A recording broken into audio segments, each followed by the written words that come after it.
Alrighty, day 7. So, it's been a week since we started, and let's start like every time. Hey Siri, set a timer for 10 minutes.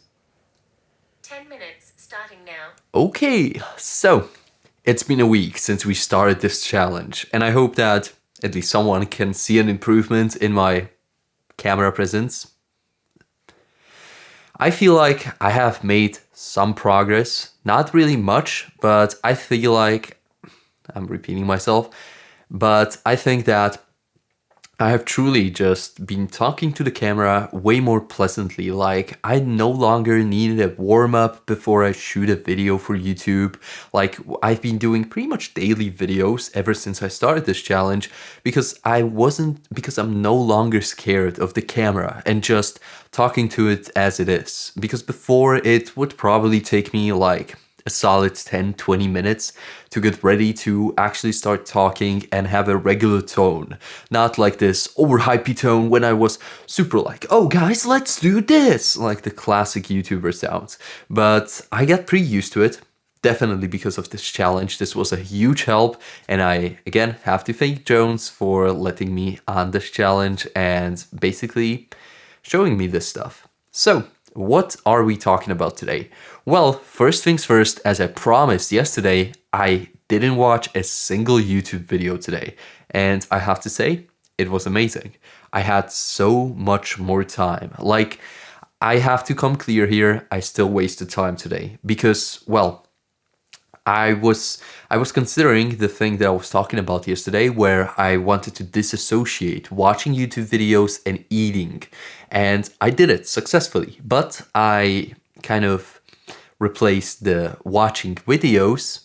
I don't know which hand was watching videos, but I kind of replaced the watching videos part with listening to a podcast, which was still fine. It was still good. Don't get me wrong here. It's much more kind of useful for me to actually be listening to a business podcast like I listened to my first I listened, pardon about that, I listened to My First Million, which is a kind of like a business podcast, really funny with Sean and Sam, and they make some fun jokes, and also they bring on super cool guests like founders of firms and talk about business ideas. I really like it, and I think this is a much greater like return on my time than just watching stupid YouTube videos that don't get me anywhere.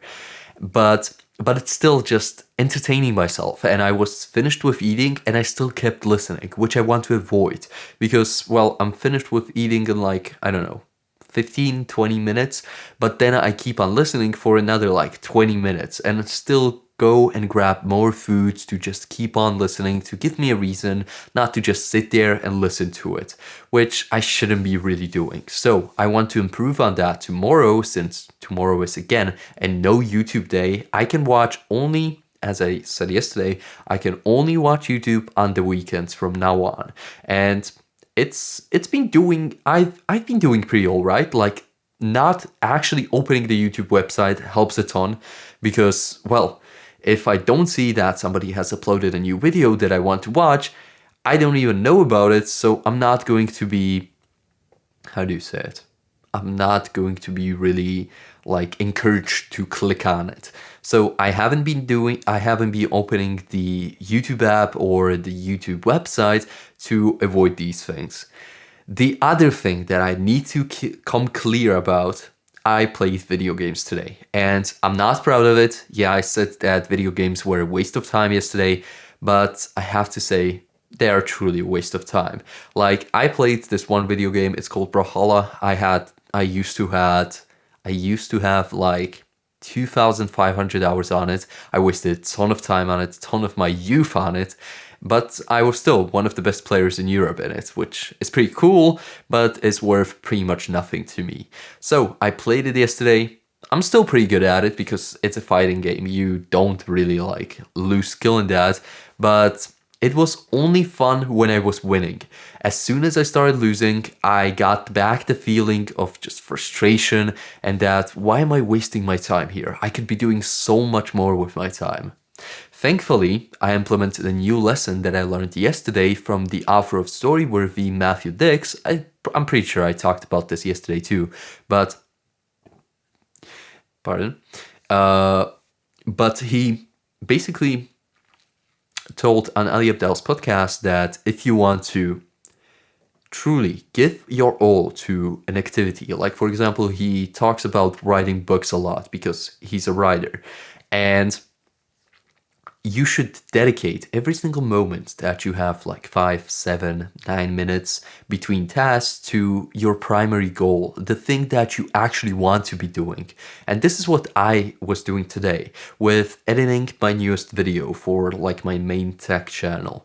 And it felt amazing because I usually went on to consider, like when I was about to do editing, I was always thinking about just doing the next big thing. Like I need at least an hour to edit, like at least a full hour to edit this right now, and I cannot do it in 15 minutes.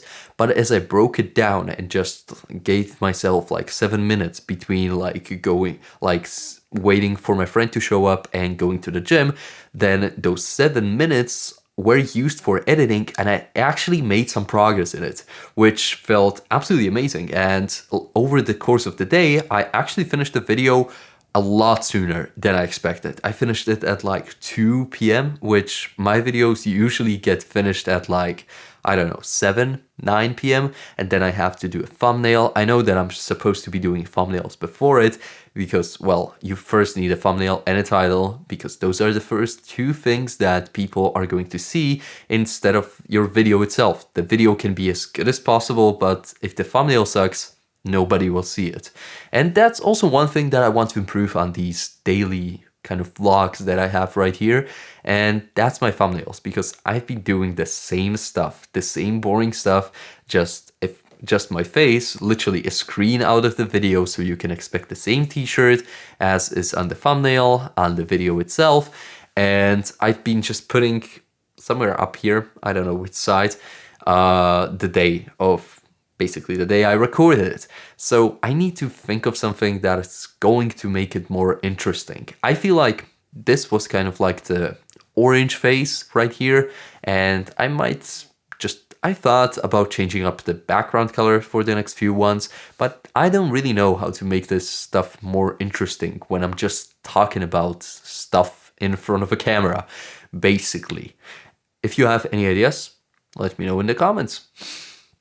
But so with those things out of the way, what's the one thing that I wanted to talk about? This is exactly why I should make a list for these videos.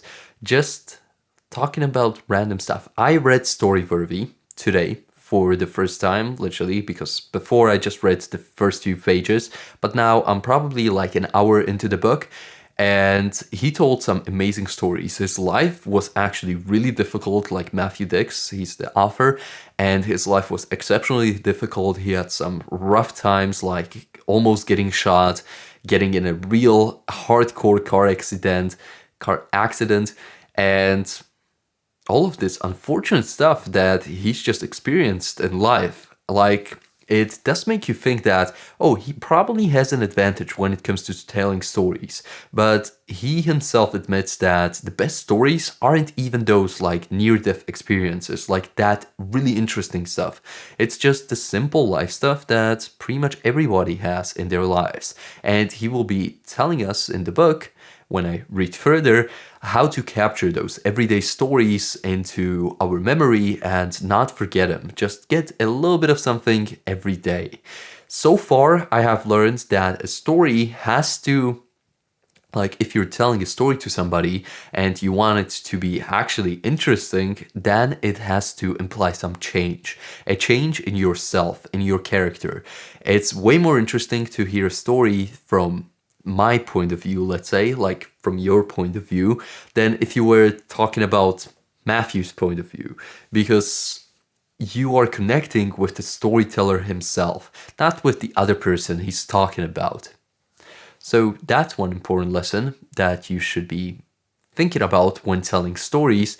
And the last thing that I wanted to talk about today is going to be about habits. I have been recently changing up my sleeping habits. I have probably talked about this in the last few days, and I wanted to update you guys on it. I have been sleeping I've been in the bed for a average of 8 hours and 15 minutes, and it's been amazing. I have been sleeping at least 8 hours a night, and my energy is like this. It's okay. Nice timer. It's completely stable, and if you aren't getting enough sleep yet, you should. I just highly recommend you trying it. Just go sleep a bit earlier than you used to. Like, for example, if you're used to going sleeping at like 1 a.m., 12 a.m., I think it's. Yeah, that's midnight, or 11 p.m., then just go to 10 p.m. Try that out. I, for example, go to sleep at 9 p.m., which seems kind of extreme to most people, but when I consider that if I go to sleep at 9 p.m. and then I can wake up at 6 a.m., which is 9 whole hours of sleep time just for me, then I will feel completely refreshed, and also the gains that I'm gaining from the gym have been amazing. I've been feeling much better, and all of my muscles haven't been aching as much, so I'm probably getting better recovery times with this. Okay, so that's gonna be it for today. Hopefully you enjoyed this whole week of my improvement, basically. And hopefully I also motivated you to try learning some new skill. I have been thinking of learning the ukulele. What do you think about that? Are you playing any musical instrument? Okay, so that's enough for me for today. And sorry about the low energy today, but I have been kind of thinking again about stuff, and I'm pretty tired from actually reading for like the last hour, and my voice just isn't there anymore. Anyways, see you tomorrow. Bye bye.